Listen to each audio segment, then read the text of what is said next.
It occupies 1/3 of our lives. We all do it, but still no one knows why. And if we don't get enough of it, it can be catastrophic.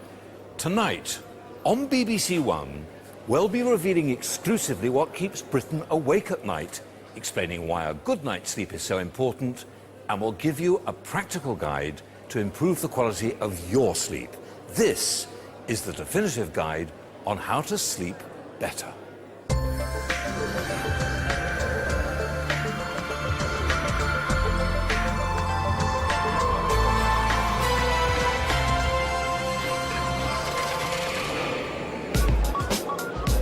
All of us have experienced a sleepless night. It can affect anyone, from very young toddlers to elderly pensioners. But just what is it that turns a good night bad? We invited 100 self-professed poor sleepers to join us here for a series of tests and experiments. If you didn't sleep, if you did live like you'd like to live, you would conk out. The results of these tests will help us build up a personalised sleep plan for each of the volunteers with real tips and advice to help them sleep better. Also tonight, we'll be investigating some of the nation's most common sleep complaints. Last year, our researchers travelled the length and breadth of Britain to find out what really keeps us awake at night. And tonight, we'll be revealing the results of one of the UK's most comprehensive sleep surveys ever. And based on the findings, we've picked 6 of our 100 studio volunteers whose sleep problems are some of the most common in Britain. We'll meet Janet, whose 70 decibel snoring has kept her apart from her husband for 9 years. Caroline, a bed-loving flight attendant. Have a good pair of shoes and a good bed, because if you're not in one, you're in the other. Les, a milkman who's just joined the night shift. All I really want to do is go back to bed. Leanne, who just can't unwind at bedtime. How much spare time do you have? For myself? Yes. None? None. Long-term insomniac Doug. I think this is going to be one of what I call my bad nights. And every parent's nightmare, the screaming toddler who just won't go to sleep. And with the help of the UK's leading sleep experts, Professor Jim Horn, Dr. Melissa Hack, and Professor Colin Espy, we'll be providing treatments for all our volunteers that you too can apply at home. All that still to come. So, if you want to get the most out of how to sleep better, here's how. During the programme, you'll be able to work out your very own sleep profile using a pen and paper. Or, if you're a digital viewer, press Red Now, and your set-top box will do the work for you. It's free, and you'll get added personalised information throughout the programme, specifically relating to your own results.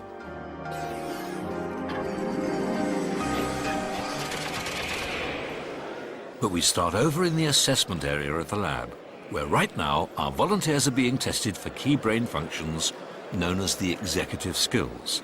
These cover everything from concentration to reaction times and memory. Right, Janet, I'd like you to remember as many things as you can in the next 60 seconds and write them down for me. This virtual conveyor belt and the face recognition tests measure short and long-term recall. The card sorter generates a score for brain processing speed. All right, Les, on this test we want to look at 2 things, your peripheral vision and also your ability to track an object on the screen. And the driving simulator rates complex decision-making skills. Sleep researchers have found that it's these executive skills that are the first to go when we don't get enough sleep. Because they're vital to everything we do, just one sleepless night can have serious consequences. I used to do a job where I was driving about 1,300 miles a week. Didn't even realise that I had fallen asleep at a wheel until we hit the curb. You'd be going down the motorway and you'd think, I can't actually remember the last 2 or 3 seconds. At one point I must have slept because I was on the hard shoulder completely.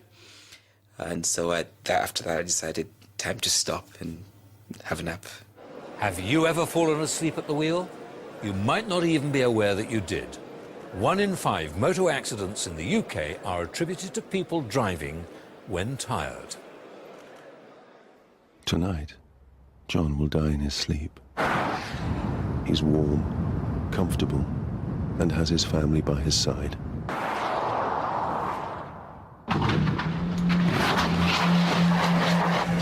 In our survey, 10% of you reported serious lapses in concentration whilst driving when tired. And although the Selby rail crash in 2001 brought driver fatigue to the headlines, around 300 people still die on the roads every year because of someone falling asleep while driving. Sleep researchers make a distinction between how tired you are and how prone you are to fall asleep, simply known as your sleepiness rating. And they found that you're twice as likely to be killed or seriously injured in a crash when a driver is sleepy. To gauge just how sleepy our studio volunteers are, we're putting them through 2 scientifically recognized tests.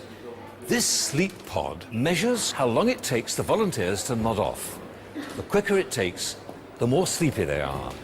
And we're also getting them to fill out the Epworth test, which allows them to measure their own sleepiness levels. You'll be able to do this yourself in a minute. Let's go. Right. The volunteers are being rigged to an EEG, an electroencephalogram that measures their brainwaves to capture the moment when they fall asleep. Once the sleep pod door goes down, it'll be completely dark. It'll just be a question of time before our volunteers nod off. In these controlled surroundings, most of the volunteers here today are falling asleep in 10 minutes or less.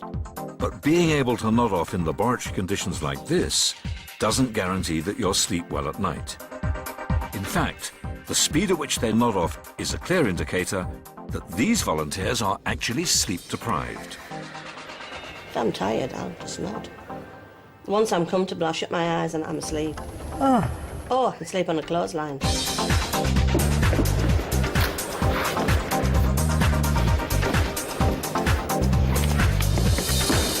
Coming up with a universal scale for sleepiness has taken researchers years. But experts rely on these measurements to assess how bad someone's sleep problems really are. Some people find it very difficult to say how sleepy they actually are. They can say, well, I feel a little bit sleepy. And there is a recognised range for normal, and most people can stay awake for 10 or 20 minutes. And there's a recognised abnormal range where people fall asleep as soon as 2, 3 or 4 minutes. Yeah, even the word sleepy can mean different things. That's one of the reasons that we use the Epworth test, because it's a measure of a behavioural sleep tendency. What are the chances that you would fall asleep under these particular conditions? Exactly. So how will you score in the Epworth test? Are you dangerously sleepy? Get ready to answer our series of questions about your sleep. If you're a digital viewer and haven't pressed red yet, now's the time to do it. And don't worry if you haven't got digital. You can work it out with a pen and paper. And in a minute, we'll tell you just what your score means to you. The questions all require you to judge the chances of you dozing off in a number of situations. For this to mean anything, you must answer as accurately as possible.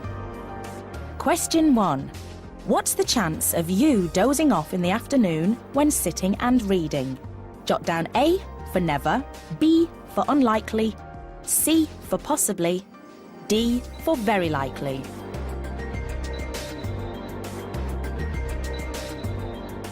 Question 2. What are the chances of dozing whilst watching TV? If there's no chance, jot down A. B if it's unlikely, C for possibly, D for very likely. Now the same for sitting still in a public place, like at the theatre or in a meeting. Again, jot down A, B, C or D.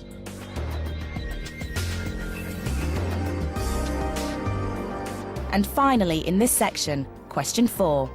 Note down the chance of dozing off if you're a passenger in a car for an hour without a break. Is it A, B, C or D?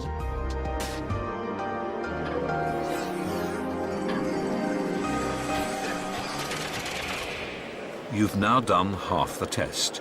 But before we go on, let's catch up on our sleep.